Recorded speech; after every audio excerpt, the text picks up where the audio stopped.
नमस्कार दोस्तों, मैं हूँ मनविंदर और मेरे चैनल एमबी स्पीक्स पे आप सभी लोगों का बहुत स्वागत है। वो एक बड़ी पुरानी कहावत है कि लालच बुरी बला, बचपन से ही हम सुनते आए हैं। एक छोटी-सी बात के लिए भी माँ अपने बच्चे को कहती है कि नहीं, लालच नहीं करना, ये बहुत बुरी बला होती है। क्यों? क्योंकि इसके परिणाम बड़े गलत निकलते हैं, लॉन्ग रन में जाकर के। और एक और कहावत है, आप अपने जीवन में कुछ भी पालिए, इवन कुत्ता पालिए, बिल्ली पालिए, लेकिन कभी गलतफ़हमी दिमाग में मत पालिए। और ये दोनों कहावत आज मुझे क्यों याद आ रही हैं? टीएमसी सांसद महुआ मोइया ने लालच भी किया और ये भी सोच लिया कि उस तक कोई पहुँच नहीं पाएगा, क्योंकि उसके अपने ही दिमाग में कई सारे उसने लॉजिक घड़े हुए थे कि उसको ये बचा लेगा, उसको वो बचा लेगा, लेकिन ऐसा कुछ नहीं हुआ। मोया मोइत्रा इस पूरे मामले में बुरी तरह फँस चुकी है। मामला क्या है? संसद में जो सवाल पूछे जाते हैं, एक नियम होता है, जो भी सांसद यहाँ से चुन के आता है, वो अपने क्षेत्र के, अपने लोगों के लिए सवाल पूछता है, ताकि उस पे सरकार एक माइंडसेट बना सके और उसके बाद फिर चीज़ें आगे प्रोसीड करें। लेकिन मोया मोइत्रा तो अपने यारों और दोस्तों के लिए सवाल पूछ रही थी और केवल इतना ही नहीं, वो सवाल पैसे लेके पूछ रही थी और इसलिए पूछ रही थी ताकि अडानी के ज़रिए देश के प्रधानमंत्री नरेंद्र मोदी की छवि को धूमिल किया जा सके। तो आप देखिए कि वो कितनी कहना चाहिए कि एक अलग तरह की स्ट्रैटेजी लेके चल रही थी।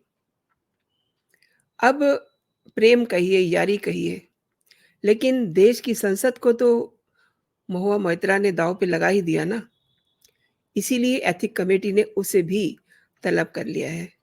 आपको दोस्तों इस बारे में मोस्ट ऑफ द थिंग्स जो हैं पता हैं, इसलिए मैं उन सब में नहीं जाऊँगी और मैं आपको ये बताना चाहती हूँ कि अब आगे क्या-क्या होने वाला है और गुरुवार को क्या-क्या हुआ एथिक कमेटी के सामने।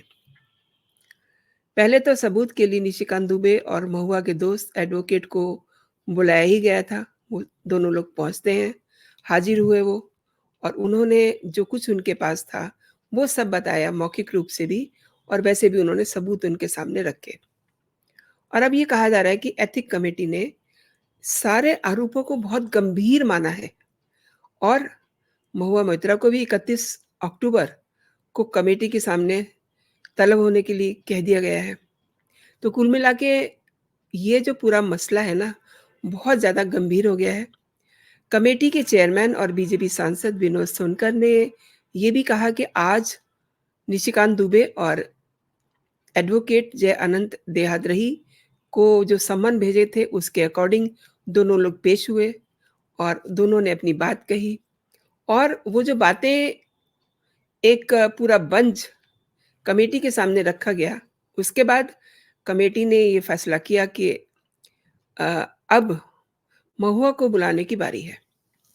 एक और बात है, इस पूरे मामले में अब आईटी मंत्रालय और गृह मंत्रालय भी शामिल हो गया है। तो आप समझिए कि ये मामला कितना गंभीर होने वाला है। आईटी मंत्रालय के पास ऑलरेडी सारे सबूत हैं, क्योंकि ये जो लॉगिन का मामला है ना, आईडी से कहाँ-कहाँ से लॉगिन किया गया है, ये एक क्लिक का मसला होता है और एकदम से खुल के आ जाता है कि फलाँ आईडी को किस-किस जगह से लॉगिन किया गया है। इसमें कोई ऐसा नहीं होता कि 10 दिन तक जाँच चलेगी या बहुत सारे दिन लग जाएँगे, बहुत सारे लोग लगेंगे। एक व्यक्ति और एक माउस और एक क्लिक का खेल होता है। सारे सबूत एक क्लिक में आ जाते हैं।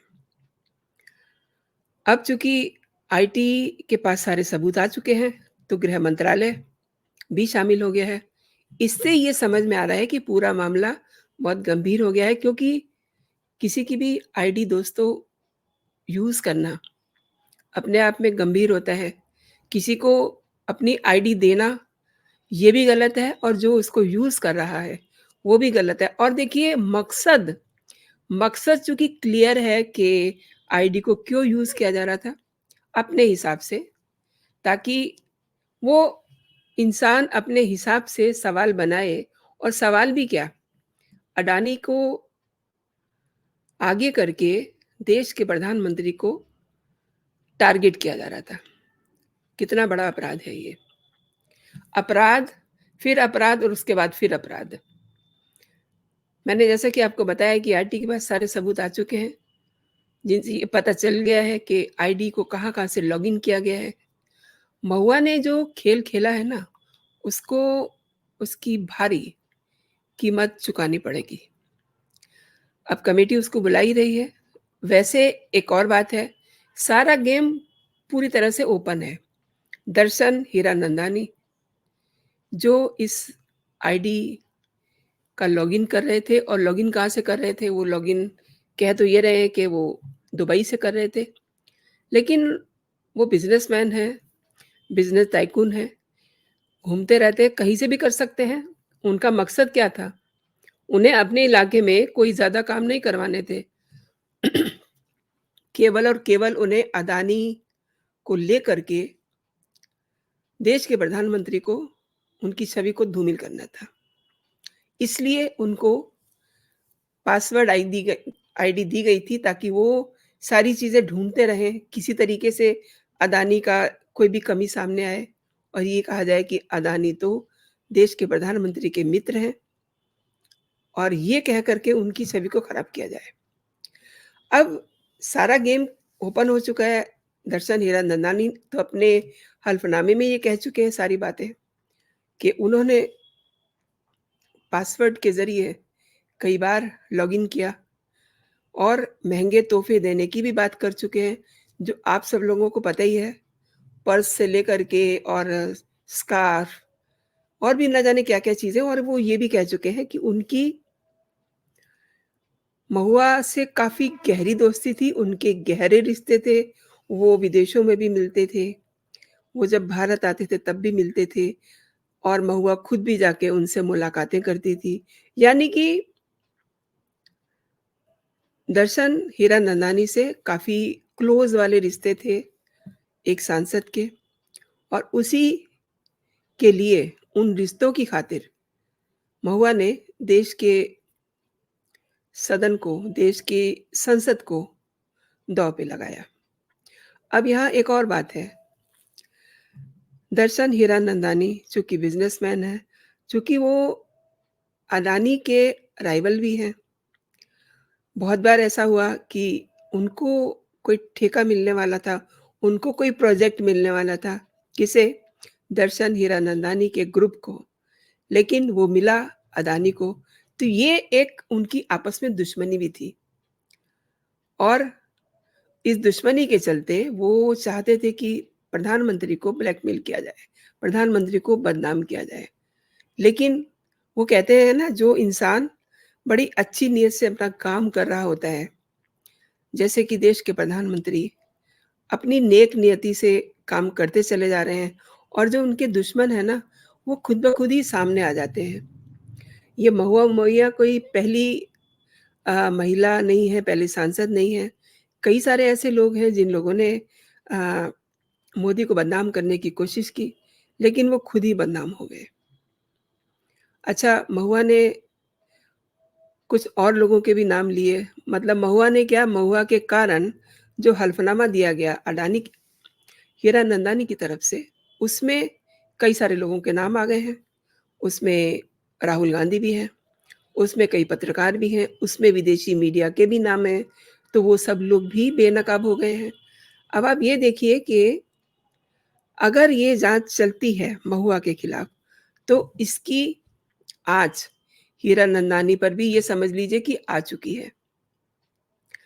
अब महुआ को बुलाने का मात्र केवल उन्हें बुलाया जा रहा है नाम के लिए, लेकिन जो उनके खिलाफ किया जाना है, उन सब की तैयारी हो चुकी है। पूछताछ होगी, लेकिन पूछताछ क्या, सारे रिकॉर्ड तो उनके सामने होंगे। अब आईटी मंत्रालय ने जब पूरी लिस्ट निकाल के एथिक कमेटी के सामने रखी होगी, तो महुआ से तो सिर्फ़ ये पूछना है ना, देखिए, आपकी आईडी कहाँ-कहाँ से लॉगिन की गई है, तो वो उन सब चीज़ों को नकार नहीं सकेंगी। प्लस हीरानंदानी वो पहले ही कह चुके हैं कि हाँ, उन्होंने गलत किया है। अब कल को ये भी हो सकता है कि वो सरकारी गवाह बन जाएँ, अगर मामला लंबा खिंचता है तो। लेकिन क्या उन्हें नहीं पता था कि संसद की आईडी लेने के अर्थ क्या होते हैं? वो क्या करने जा रहे हैं? ये एक उन्होंने बहुत बड़ी गलती की। आज भले ही वो कह रहे हैं कि हाँ, मैंने गलत किया, लेकिन वो साथ में ये भी कह रहे हैं कि महुआ उन्हें पता नहीं किस तरीके से अपनी बात कहती थी कि वो उसे मना नहीं कर पाते थे। ये कोई लॉजिक नहीं होता कि आप किसी औरत के बहकावे में आ जाएँ। अब एक बात यहाँ ये भी है कि निशिकांत दुबे ने निजी लड़ाई के चलते महुआ पे आरोप लगाए। कमेटी में शामिल जो विपक्ष के सदस्य हैं, उन्होंने कहा कि क्योंकि निशिकांत दुबे की डिग्री पर महुआ ने सवाल उठाए से इसलिए ये मामला उठा है। लेकिन दोस्तों, ये जो इतनी बड़ी गलती, इतना बड़ा जो अपराध और उसके बाद अब ये जो देशद्रोह का मामला बनता जा रहा है, क्या इसे बताना नहीं चाहिए था? क्या निशिकांत ने गलत किया है? मान लिया 1 मिनट के लिए कि उनकी डिग्री में कोई हेर-फेर है, अपनी जगह है। हालाँकि उसको उनमें भी क्लीन चिट मिल चुकी है। लेकिन अगर निशिकांत दुबे ने ये मसला सामने रखा है, तो क्या उन्होंने गलत कर दिया है? और निशिकांत दुबे ने कमेटी को ये भरोसा भी दिलाया है कि जब ज़रूरत पड़ेगी, वो खुद सामने आएँगे। जो भी वो इस पूरे मसले में उनसे पूछा जाएगा, उसमें पूरी मदद करेंगे। और निशिकांत दुबे ने इसके बाद ये भी कहा कि अ, अब ऑब्वियस सी बात है, जब वो फेस करके आए एथिक कमेटी को, उसके बाद उनसे सवाल तो पूछे ही जाने थे। उन्होंने कहा कि बड़े नॉर्मल से सवाल थे। अब एग्ज़ैक्टली सवाल बताना तो सही नहीं है ना, लेकिन उन्होंने ये संकेत ज़रूर दिया कि मामला बहुत गंभीर है और सांसद चिंतित हैं। दूसरी बात, इसमें एथिक कमेटी के मेंबर्स भी बहुत चिंतित हैं, देश की सुरक्षा को लेकर के। क्योंकि ये जो आईडी वाला मामला है ना दोस्तों, ये ले डूबेगा महुआ को और इसमें हो सकता है कि हीरानंदानी भी लपेटे में आ जाएँ। लपेटे में तो आए ही हुए हैं, लेकिन उन पे भी कोई सवाल बड़ा उठेगा। और आज निशिकांत दुबे ने ये भी कहा कि अगर वो दोबारा बुलाएँगे तब भी वो जाएँगे। तो उनको जाना तो पड़ेगा ही। लेकिन उन्होंने ये ज़रूर कहा कि जो कमेटी है उसको संसद की मर्यादा और गरिमा की इस समय बहुत फ़िक्र हो रही है और ये गरिमा बनी रहनी चाहिए। ये संसद की गरिमा का सवाल है। एथिक कमेटी से को इसकी बहुत ज़्यादा चिंता हो रही है। बीजेपी सांसद निशिकांत दुबे ने ये भी बताया कि मोइत्रा के करीबी रह चुके उनके जो बॉयफ्रेंड हैं, देहाद्रही और कारोबारी दर्शन हीरानंदानी के बीच अडानी समूह और पीएम मोदी पर निशाना साधने के लिए जो रिश्वत का लेन-देन हुआ है, वो सब सबूत उनको दे दिए गए हैं। तो अब आप सोचिए कि महुआ को अगले आने वाले दिनों में क्या हश्र होने वाला है। इधर महुआ भी कोई सीधी-सादी सी महिला तो है नहीं। उन्होंने सारे आरोपों को खारिज कर दिया है और निशिकांत दुबे ने लोकसभा अध्यक्ष ओम बिरला को जो पत्र लिखा था ना, उसमें उन्होंने कहा था कि 61 सवाल महुआ ने पूछे, उनमें से 50 सवाल अडानी समूह पे केंद्रित थे। और आपको पता ही है कि कारोबारी हीरानंदानी ने एक हल्फनामे में ये स्वीकार किया है कि उन्होंने जो कुछ भी जो कुछ भी उन्होंने किया, वो महुआ के कारण किया और सच में वो काफ़ी इस पूरे मसले से परेशान भी हैं और हैरान भी हैं। और अब देखिए, जो मेन इस कहानी के किरदार हैं, वो ये हैं, निशिकांत दुबे जी। और किसके लिए शिकायतें की गईं, वो है महुआ मोइत्रा, आप समझ लीजिए। और जो उनके दोस्त हैं, वो हैं एडवोकेट अनंत देहाद्रही, सुप्रीम कोर्ट में वकील हैं और जिन्होंने हल्फ़नामा दिया अपने बचाव में, वो हैं दर्शन हीरानंदानी। तो इतना मामला ज़्यादा मैस हो चुका है कि आने वाले दिनों में क्या होगा, इस पे कुछ कहा नहीं जा सकता। बुरी तरह से हीरानंदानी भी फँसने वाले हैं और ये भी हो सकता है कि इसमें बाद में कुछ और नाम भी आप सुने, जिनको बुलाया गया है, क्योंकि हीरानंदानी ने जो हल्फ़नामा दिया है, उसमें उन्होंने करीब आधा दर्जन लोगों के नाम भी बताए हैं। उनमें एक नाम राहुल गांधी का भी है, पत्रकार हैं, भारतीय मीडिया के पत्रकार भी हैं और विदेशी मीडिया के भी पत्रकार हैं। अब ये समझ लीजिए कि सारी बातें ओपन हैं, सिर्फ़ महुआ के मुँह से ये बातें कहलवानी हैं, प्रूफ़ उन्हें दिखाने हैं, उनसे वो ओके करें या ना करें, लेकिन जब प्रूफ़ सामने होंगे, जब लॉगिन का एक पूरा प्रूफ़ उनके सामने होगा, जब उनके सामने वो सब साक्ष्य होंगे कि किस-किस तरीके से उन्होंने पैसे का लेन-देन किया है, तो वो मना नहीं कर पाएँगी और जब चार्ज महुआ पे फ्रेम होंगे, तो दर्शन हीरानंदानी भी इससे अछूते नहीं रहेंगे दोस्तों। तो आज के लिए इतना ही, फिर मिलते हैं, अगली एक कंटेंट को लेकर के मैं हाज़िर होती हूँ आपके सामने। लेकिन मेरी एक आपसे आग्रह है, आपने अगर अभी तक मेरे चैनल को सब्सक्राइब नहीं किया है, तो मेरे चैनल को आप सब्सक्राइब भी कर लीजिए और ये वीडियो आपने पूरा देखा है, आपको पसंद आया, तो इस पे आप अपनी टिप्पणी ज़रूर दीजिएगा और इसको लाइक भी कीजिएगा। तो दोस्तों आप अपना और अपनों का ख़्याल रखिए, खुश रहिए, स्वस्थ रहिए। जय हिंद, जय भारत।